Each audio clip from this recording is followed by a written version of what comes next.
বর্ধমানের 4 চাকা লক্ষ্য করে গুলি, আতঙ্কিত গোটা এলাকা। বর্ধমানের 4 চাকা গাড়ি লক্ষ্য করে গুলি। এই মুহূর্তে সবথেকে বড় খবর, বর্ধমানের রেনেসা এলাকায় কালো রঙের 4 চাকা গাড়ি লক্ষ্য করে গুলি। ঘটনাটি ঘটেছে বর্ধমান শহরের রেনেসা এলাকায়। যদিও গাড়িতে কেউ ছিল না, তাই হতাহতের কোনো খবর নেই, কিন্তু কি কারণে গুলি চালানো হলো তা খতিয়ে দেখছে বর্ধমান থানার পুলিশ।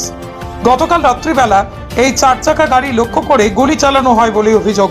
গুলি চালানোর ঘটনায় আতঙ্কিত এলাকার মানুষজন। ঘটনায় চাঞ্চল্য ছড়িয়েছে এলাকায়। আমরা প্রথমে ভাবলাম কেউ বোধহয় লাঠি দিয়ে বা ইটে করে ঠুকে মেরেছে। তা আমরা এখানে সিকিউরিটি অফিসে জানাই, সিকিউরিটিরা আসে, তাদের সাথে একটু জিজ্ঞাসাবাদ করার পর ওরাও কিছু বলতে পারে না। এই লাইটটাও অনেকদিন ধরে ভাঙা, স্ট্রিট লাইটটা, তার জন্য এখানটা অন্ধকার হয়ে থাকে।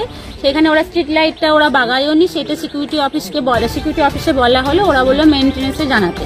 আমরা একটা রিটেন লিখে মেনটেন্যান্সে আমি আর আমার হাজব্যান্ড যাচ্ছিলাম, আর এখানে 2-3 জন দাদা আমাদের সাথে যাচ্ছিলেন।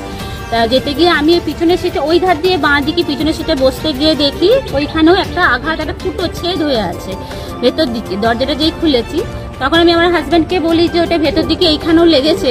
তো ওই দাদারা এখান থেকে দেখে ভাবলো যে ওইটা তো মানে ওইটা ফুটো হয়ে বেরোয়নি গুলিটা, তখন ভাবলো এখানে তাহলে এটা গুলি করা হয়েছে। সবাই এখানে এসছে, স্থানীয় বাসিন্দারা সব এসছেন, এসে দেখেছেন সবারই মত এটা গুলি করা হয়েছে। তখন পুলিশ থানায় খবর দেওয়া হয়েছে, থানাতে পুলিশ অফিসাররা এসছিলেন। সবাই এসে ওইখানে এই পুলিশ অফিসার এসে গ্যারেজে মিস্ত্রি ডেকে ওই গেটটাকে খুলিয়ে গুলিটা উদ্ধার করেছে। এবার আমার হাজব্যান্ডরা সব এখন থানায় গেছেন। এবার জানি না, ওনারা ইনভেস্টিগেশন করবেন যে এটা কেন হয়েছে, কি কারণে হয়েছে, আমরাও বুঝতে পারছি না। কি সন্দেহ হচ্ছে? সন্দেহ কিছু নয়, ফাঁকা গাড়িতে রাত্রেবেলায় গুলি করা হয়েছে। আমরা নিজেরাও খুব আতঙ্কিত যে কি হলো, কেন হলো, আমরা নিজেরাও বুঝতে পারছি। কোনো শত্রুতা অবশ্য না না, আমার হাজব্যান্ড খুব ভালো মানুষ, বা আমাদের শ্বশুরবাড়ি খুব ভালো, আমাদের সাথে কারো শত্রুতা নেই, এইরকম কোনো শত্রুতা নেই, এই লেভেলের নেই যে গুলি করে দেবে। আপনারা রেনেসা একদম মোটামুটি শেষ প্রান্তের দিকে আছেন, সেদিকে কোনো সিকিউরিটির অভাব? এই দিকটা হ্যাঁ, সিকিউরিটির অভাব আছে। এখানে স্থানীয় যারা সিকিউরিটিরা আছে তারা রাত্রে 10টা থেকে 10:30টার বাইরে প্রত্যেকটা গেট খোলা থাকে। কে ঢুকছে না ঢুকছে ওরাও জানে না, সিকিউরিটি অফিসে খুঁজে পাওয়া যায় না।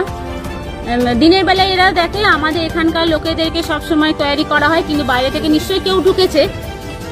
রাত্রেবেলায় সিকিউরিটি কোনো পাওয়া যায় না। আর আর্ধেক স্ট্রিট লাইট এখানে ভাঙা, অন্ধকার। মেনটেন্যান্স অফিসের স্ট্রিট লাইটও বাগাচ্ছে না। এইটাও 5-6 দিন, 1 সপ্তাহের ওপর ধরে এটাও ভাঙা, এটাকেও কোনো বাগানো হচ্ছে না। আপনার রেনেসার সিকিউরিটি যেন মেনটেন্যান্স দেন, এসব করেন, এত সিকিউরিটির মধ্যে আছেন, একটা আবাসিকের মধ্যে, তার মধ্যে এই ধরনের ঘটনা ঘটে গেল, আপনার কি বলবেন এখানে? কি বলবো, মেনটেন্যান্সকে আমরা মানে দিচ্ছি, দোষ দিচ্ছি যে মেনটেন্যান্স কেন এইটা সিকিউরিটি অফিসে, এটা সিকিউরিটি বাড়ান, রাত্রেবেলায় আমাদের নিরাপত্তাটা আরও মানে হোক। তাতে আমরাও ভয়ে আছি যে সিকিউরিটির অভাবে আমাদের ফ্যামিলি নিয়ে, আমরা বাচ্চা নিয়ে থাকি, সবারই একটা ভয়। এই ঘটনা আগে কোনোদিন এখানে শুনিনি, কালই প্রথম হয়েছে রেনেসায়। কখন ঘটলো ঘটনা বলতে পারছি না। এখানকার স্থানীয় বাসিন্দাদের আনুমানিক একটা মানে ইয়ে আছে, আইডিয়া, ধারণা যে 2টো থেকে 2:30টার মধ্যে হয়েছে এটা। এখানে হ্যাঁ, এখানে পাশাপাশি কজন কাকু আছে, তারা একটু আওয়াজ পেয়েছে না, আমরা কোনো আওয়াজ পাইনি। তারা পেয়েছেন, তারা বলছিলেন, পুলিশ অফিসার এসেছিলেন, তাদেরকে একটু জিজ্ঞাসাবাদ করেছে। তারা আওয়াজটা শুধুমাত্র হালকা একটা আওয়াজ পেয়েছিল। কতটা গুলি চলে যাবে? একটাই তো বেরিয়েছে, একটাই গুলি উদ্ধার হয়েছে।